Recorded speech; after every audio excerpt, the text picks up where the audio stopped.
Okay, here I am with Dr. Benz, and she contacted me regarding a problem with random variations. And to tell you the truth, I know about random variables, but I didn't know anything about random variations. Then I'm going to first ask Dr. Benz to tell me a little bit about herself. I know that she has been in the industry, and now she's a professor here at CCSU as well. But then, please tell us about yourself. Yeah, hello everyone. I'm Dr. Christine Benz. Yeah, and Oscar just said I was in the industry for over 20 years, and I joined Central as a full-time professor in August of this year. And I'm teaching, one of the classes I'm teaching is quality management.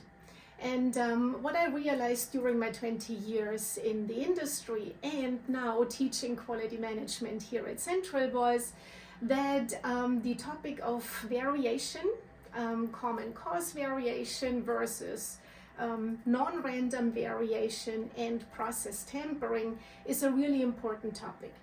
In the industry, there is a lot of time and often money wasted by trying to get rid of common cause variation, which in the end, even though everybody means well, it messes up the process and causes very often processes to be out of control, which has of course a very detrimental effect on the level of quality we provide to our customers in terms of services or products we produce. Okay, but then what I understood after Dr. Benz explains to me is that natural things has like a error that is normal, and we have to deal with, we have to accept it somehow. And when we try to fix it, then things get worse. Exactly. And then we develop an experiment that tries to explain that. I think in that experiment, we have like, we are going to be shooting darts. We're going to aim to this position. We call it 1. And then we have several different strategies, right, to do that. Could you tell us about the experiment? So there are 3 experiments in this simulation.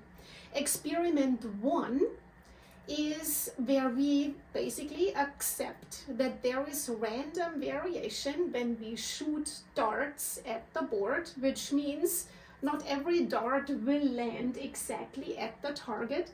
Some of them be a little bit higher, some of them will be a little bit lower, but we accept that variation. We just keep hitting the target. So in the world of quality management, that experiment 1 is basically we are accepting there is random variation and we are not tampering with the process.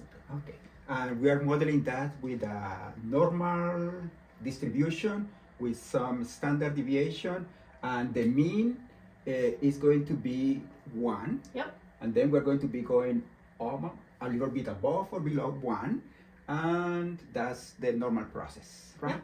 But then we have something that is like the aiming, right? Aiming, which is like the mean of the random variable. Exactly. And that's what we're going to be changing and when we temper. Then we have experiment 1 is clear, right? Experiment 1, we have the dart, we shoot, and then we land a little bit higher, we just leave it like that, we shoot again, we may be a little higher again, we shoot again, and then we get a little lower, but you just accept that, and that's it. That's then it comes experiment 2. Okay, experiment 2, we're going to aim to this position 1, and what do we do? So with experiment 2, we are getting now into the area of process tampering. In the real world, this is really where frontline workers or managers mean well. They see the process, like in the start game, we are not always hitting 100% accurate, and we are trying to adjust now. So in experiment 2, we keep adjusting our aim based on the previous aim. Then we start with, like say, T2 is the aim. We start with the aim in equal 1. That means that our random variable is set up to 1. And then let's suppose that we hit this position Y1, we hit at 1.6 0.01, right? Mhm. What do we do then with this experiment 2? So in this experiment, we hit slightly above. So now with the next start, we adjust from that. We go now to minus 0.1. And then our new aim would be 0.99 Exactly. in this case. And then we adjust the random variable so that this is the mean, and we hit again. And let's suppose that this happens. Y2 is 1 point. It gets worse. Let's suppose that for some reason it gets worse. If this may happen, right? Then what do we do? So we keep doing the same thing. We keep adjusting based on the last aim, the previous aim. Then here the error was 0.02. Then we adjust the aim. The new aim would be not 0.99, but it would be 0.99 minus 0.02. Exactly. Then we adjust the most recent aim, and we adjust it with the error. Exactly. Yep. We always look at what was my last aim, adjust it with the error of the last shot, and that is our new aim. Okay, that's our experiment 2. Right? Experiment 2, we adjust the last aim. Exactly. Okay, and there is an experiment 3, right? That brings us to experiment 3. And in experiment 3, we always also tamper with the process, but this time we don't adjust based on the previous aim. We keep adjusting from the original target 1. Okay, then if we start, this is our original aim because that's the beginning, not tamper at all. And then if we hit y1 equal 1.01, then we adjust. Again, this would be 0.99. Right? Exactly, so this would be the It same, would be the but same. now it gets different. Exactly. If we hit 1.02, Yep. then the new aim would be based on 1, right? Then Yep. we do 1 minus 1.02. They say, okay, we are hitting too high. Yep. And then this is 0.98. Exactly. Right? That Yep. would be the difference. Here it would be 0.97, but here always with respect to the original one. Exactly. Yep.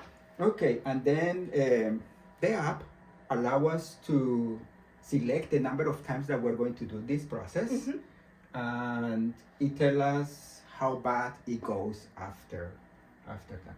Right? Exactly. Okay. So the original, if you do the simulation, the original first step, you shoot 15 times in each experiment, and then the app allows you to just add 15 more, so you can see how the process maybe creeps out of control or how the process stays in control for the various examples.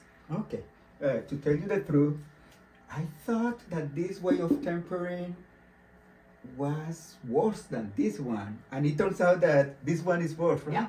I was surprised, but I know maybe you know about that.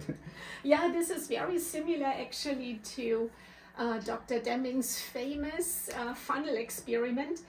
This just puts the funnel experiment into a game situation students are very familiar with, which is playing darts. And the funnel experiment and this experiment actually tells you the same story.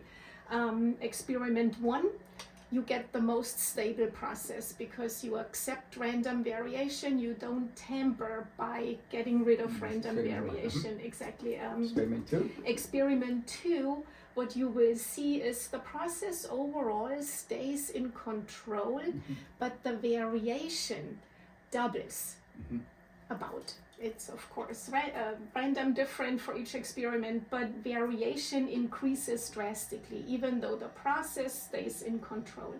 In experiment 3, this is really when process tampering creates an out of control process. Yeah, we can see that. Yeah, and one of the features of the app is that it allows us we do the first 15 shots, right? And it will allow us to like do another 50 more automatically, and then you see how this process goes. And since this is something random anyway, when you do just 15, sometimes you may not see, because there are some chances that this one, even though this one is worse than this one, there are some chances that this one looks better, but when you do it over and over, you see that this one dominates. Yeah. That was a very good idea for this app. Okay, I think that this is it, right? Yeah, have fun with the simulation. Okay, and we will be placing the links for the app and for some small notes on this too. Perfect. Okay, good. Thank you, Thank Dr. you. Benz.